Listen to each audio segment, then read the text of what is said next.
Sampai akhirnya ada beberapa banker yang mencoba untuk meng-establish central banking di Amerika.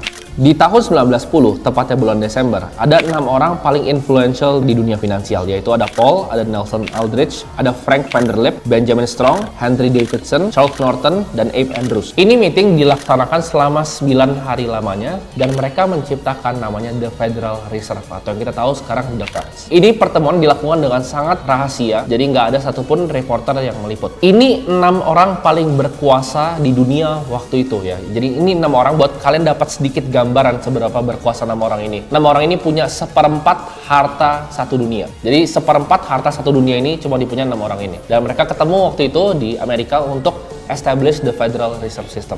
Nah, ini adalah kebohongan yang sebenarnya mereka bawa. Ya, mereka bilang the Federal Reserve ini dibikin untuk menstabilkan ekonomi, untuk menjaga ekonomi dan lain-lainnya ke masyarakat. Tapi yang sebenarnya terjadi adalah apa?